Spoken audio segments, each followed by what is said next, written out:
Halo teman-teman semuanya, perkenalkan aku Iksan dari kelas TT 44 gabungan 0506 mata kuliah kewarganegaraan. Nah, pada video kali ini aku akan menjelaskan proyek sosialku mengenai diri. Nah, sebelumnya aku akan menjelaskan ya apa itu BPOM.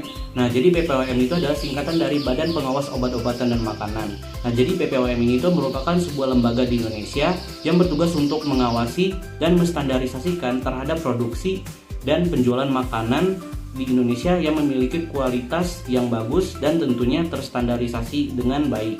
Nah, jadinya guys, BPOM ini tuh dia tuh memiliki kewenangan untuk mengecek setiap produksi di makanan di Indonesia apakah kualitas ini tuh telah memenuhi sebuah standar atau tidak gitu. Nah, berikut ini adalah sebuah video cuplikan mengenai penjelasan bagaimana sih pengaruh penjualan makanan tidak sehat di Indonesia itu terhadap kehidupan sosial.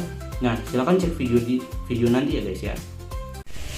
Oke, di sini saya bersama narasumber yang bernama Abimanyu ya. Ya, benar. Oke, di sini aku mau sedikit wawancara mengenai penjualan pangan ilegal dan regulasi dari BPOM.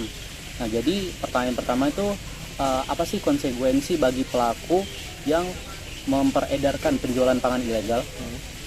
Menurut saya pelaku yang terlibat dalam penjualan makanan ilegal itu dapat menghadapi sanksi seperti penarikan produknya, terus mendapatkan denda juga, serta pencabutan izin usaha lah. Sama juga ada sanksi pidana, bisa dituntut keadilan juga gitu. Oke, selanjutnya pernahkah Anda mendengar contoh kasus nyata mengenai penjualan pangan ilegal yang ditangani oleh BPOM?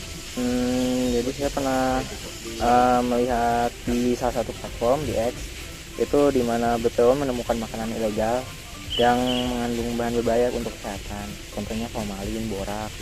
Nah, BPOM itu kemudian mengambil tindakan penarikan produk tersebut di pasaran dan memberikan sanksi yang sesuai kepada pelaku usaha tersebut gitu. Oh, oke, seperti itu ya. Ya. Jadi kayak dia memotong sebuah usaha mereka gitu, Ya, kayak benar. penjualan boraks, formalin dan sebagainya gitu Ya, ya. iya benar. Oke, terima kasih ya. Oke. Tips memilih jajanan yang aman. Nah, yang pertama, pastikan sebuah warung mie ayam atau warung bakso yang kita tempati atau yang kita pengen jajani itu sudah bersih dan memiliki kualitas tertinggi.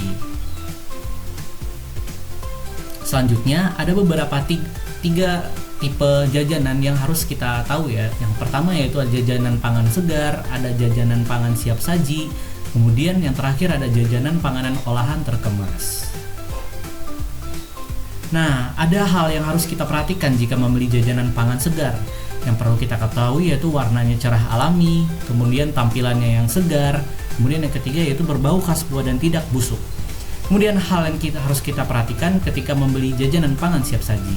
Yang pertama, kita harus disiapkan dalam bentuk wadah tertutup, kemudian menggunakan pembungkus yang bersih dan aman. Kemudian kita menghindari jajanan warna yang mencolok, kemudian tidak basi dan tidak berbau aneh.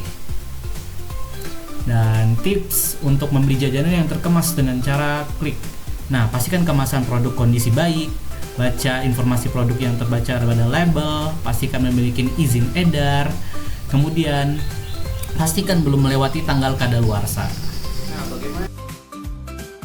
Nah, bagaimana guys? Tentunya dengan video tadi memberikan kita sebuah wawasan ya mengenai bagaimana sih pengaruh penjualan makanan tidak sehat. Ya, tentunya banyak hal negatif. Untuk itu diperlukan sebuah regulasi BPOM agar penjualan makanan di Indonesia dan obat-obatan juga itu memenuhi standar yang bagus dan kualitas yang bagus juga guys, demi generasi masa depan.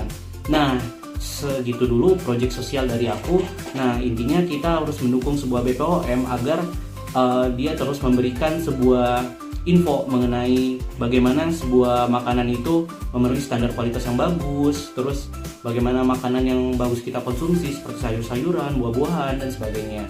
Dan tentunya kita akan mendukung bagaimana BPOM ini akan menjalankan sebuah gerakannya untuk melindungi masyarakat Indonesia agar tetap sehat guys. Nah, sekian dari aku.